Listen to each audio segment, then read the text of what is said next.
It's my old friend. I've come to talk with you again, because a vision softly creeping left its scenes while I was sleeping, and the vision that was planted in my brain still remains within the sound of silence. In restless dreams I walked alone, narrow streets of cobblestone,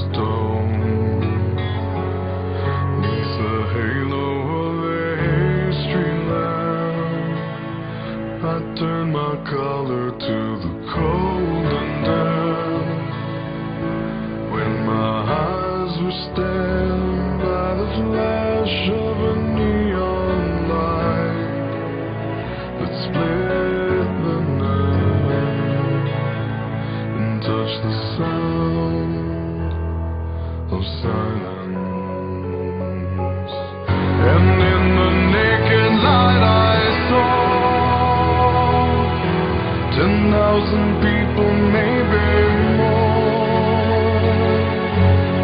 people talking